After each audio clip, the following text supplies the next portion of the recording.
Radio Publique Africaine.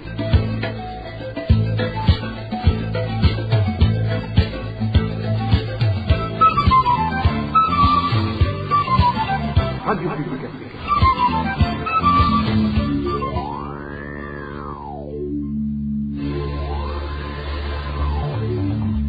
C'est le moment de suivre le journal parlé en français. À la présentation, Inès Gakiza. Merci de rester fidèle à la RPA. Bonsoir ou bonjour. Bienvenue à cette édition du vendredi 21 juin 2024, dont voici les principaux titres.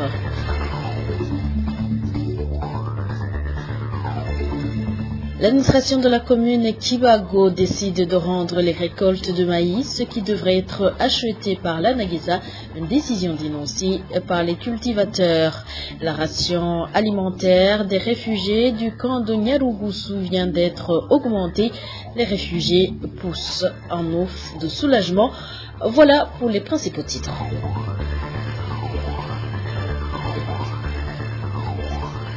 Les autorités burundaises devraient se pencher sérieusement sur la prolifération des boissons nocifs fabriquées par certaines usines. Propos d'un médecin prestant au Burundi qui s'offusque de voir que les dirigeants préfèrent faire comme si de rien n'était, juste pour protéger leurs intérêts au détriment de la santé de leurs administrés. Il y a prolifération depuis quelque temps, depuis quelques années, des usines, les unes officiellement, les autres informellement, qui évoluent dans le pays, et même on en parle beaucoup dans la province de Kayanza. Donc il y a des usines qui fabriquent de l'alcool, des jus, des boissons, même qui sont très sucrées, et d'autres qui sont très alcoolisées. Ces usines apparemment produisent des boissons alcoolisées ou pas, dans des normes qui ne sont pas du tout sanitaires, et même on dirait même qu'il n'y a pas de contrôle en fait. Il n'y a pas de contrôle par une autorité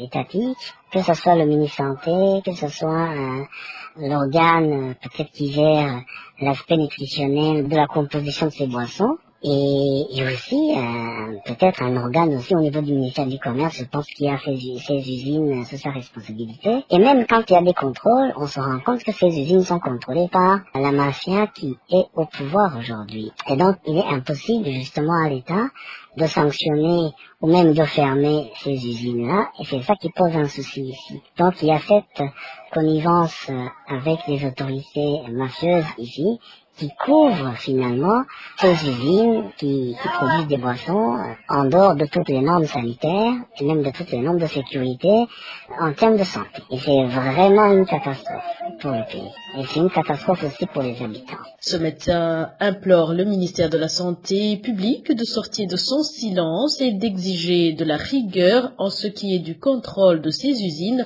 surtout qu'il est bien conscient des infirmités et maladies causées par ces boissons. Suivez encore une fois ce médecin à qui on a modifié la voix pour des raisons de sécurité. Il y a deux types d'alcool qui provoquent une maladie cécitante, c'est-à-dire une maladie qui rend aveugle. Cette maladie s'appelle neuropathie optique toxique. Alors quand c'est le type d'alcool qui s'appelle éthanol, ça va entraîner au fil du temps, au fil des années, parce que la personne est devenue entre-temps un alcoolique chronique, ça va donner une neuropathie optique chronique, mais qui est réversible et qui peut se traduire par une altération de la vision, c'est-à-dire la vision qui devient floue, un champ visuel qui devient très rétréci, et aussi la vision des couleurs qui devient altérée. Alors ça c'est quand c'est le type d'alcool qui s'appelle éthanol. Alors quand c'est le type d'alcool qui s'appelle méthanol, à ce moment-là, ça cause une neuropathie optique aiguë, et qui se traduit par une cécité invalidante, d'apparition brutale, avec un champ visuel très réduit et une altération bien entendu de la vision des couleurs. Alors le pronostic de cette neuropathie optique aiguë par intoxication au méthanol est de pronostic très sombre, ça veut dire que la personne ne va pas guérir définitivement, il va garder des séquelles, donc un handicap visuel.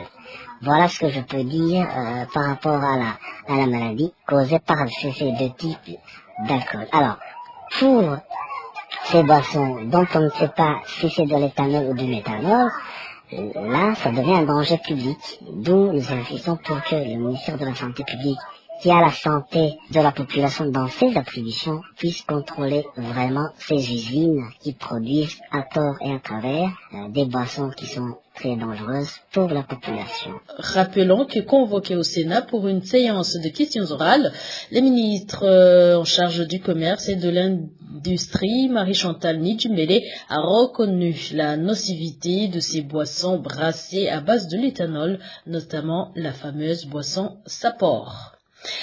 Certains habitants de la commune Kibago en province Makamba sont attristés par la mesure de l'administrateur de cette commune de leur remettre les quantités de maïs vendues à la Naguessa. Hormis ceux qui ne se sont pas retrouvés sur les listes, ces cultivateurs ne comprennent pas pourquoi on les empêche d'aller vendre leurs récoltes en Tanzanie au moment où le gouvernement du Burundi n'est pas capable de l'acheter. Reportage signé Manuel Niungeko. Les agriculteurs de la commune Kibago en province de Makamba font savoir qu'ils n'ont pas bien accueilli la mesure dernièrement prise par l'administrateur communal de leur remettre les quantités de maïs vendues à la Naguessa. Selon ces citoyens, cette autorité communale leur a signifié que la Naguessa ne dispose pas d'argent pour l'achat de son maïs. Un des habitants témoigne. La semaine dernière, l'administrateur communal de Kibago a invité toutes les personnes qui ont vendu leur maïs à la Naguessa de venir le récupérer car la Naguessa n'a pas d'argent. Il a tenu à préciser qu'en cas de vol de cette récolte, personne ne viendra faire des réclamations. Les gens sont mécontents du fait qu'ils aient respecté l'ordre et que ceux qui devaient l'appliquer disent que les sociétés n'est plus capable d'acheter cette récolte. Donc, ils sont en train d'aller prendre ce maïs.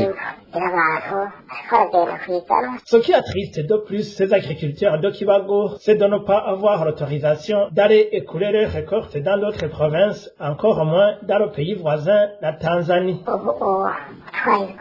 Actuellement, si on va vendre le maïs ou le haricot en Tanzanie, c'est comme si on y amène de l'ivoire. Pourtant, 1 kilogramme de haricot coûte 4000 shillings, c'est-à-dire 8800 francs burundais par kilo. Il faut laisser les gens vendre pour subvenir à leurs besoins.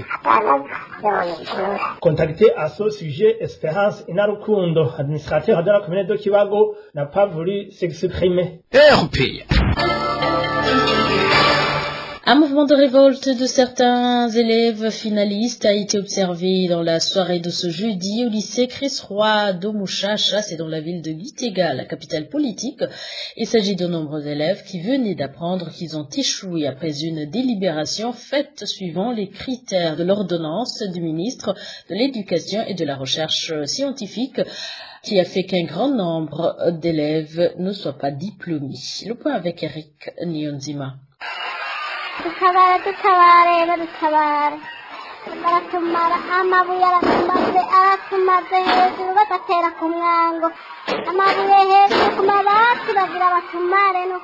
C'était au lycée technique Chris Roy d'Omuchacha dans la soirée de ce jeudi après la réunion de jury de délibération. Selon les informations recueillies auprès des enseignants de cette école, ce travail de délibération a suivi les critères des nouvelles ordonnances du ministère de l'Éducation nationale et de la recherche scientifique, ce qui a fait qu'un grand nombre d'élèves finalistes qui avaient l'espoir d'obtenir leur diplôme ont fini par échouer. Les mêmes informations indiquent que sur les 345 élèves finalistes, seuls 190 ont été diplômés et les 155 autres ont été pris de colère et ont pris s'en prendre aux membres de jury.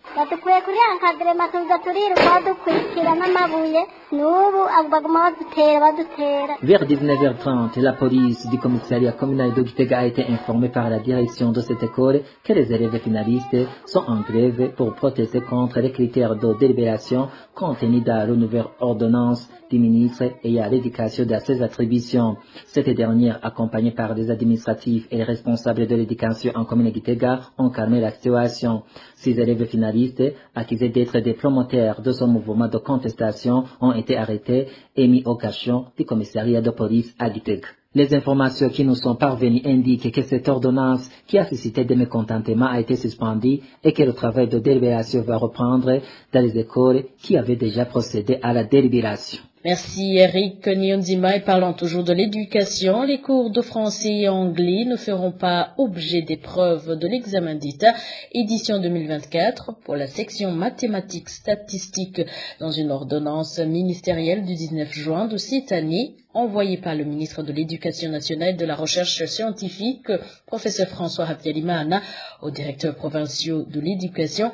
Ce dernier précise que cette décision est valable seulement pour cette édition et que par conséquent, ces cours feront de nouveau partie de l'examen d'État dans les éditions ultérieures. Sans préciser ce qui a motivé la décision, professeur Habyalimana a demandé aux directeurs provinciaux d'en informer les directeurs des écoles ainsi que les élèves concernés.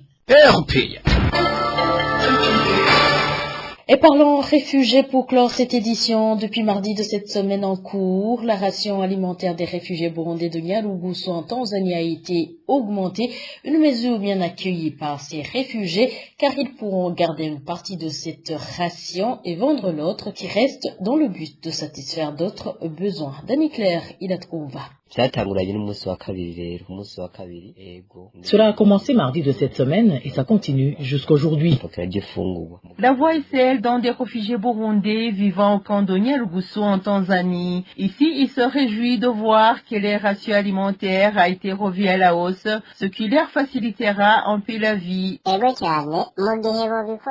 Vraiment, si ça continue comme ça, on pourra souffler un peu. En fait, sur ces 10 kilos, on pourrait prélever 1 kilogramme et le vendre au Baha car ces derniers viennent souvent s'approvisionner en farine ici au camp. Et l'argent tiré de cette vente nous permettra d'acheter du bois de chauffage ou des tomates.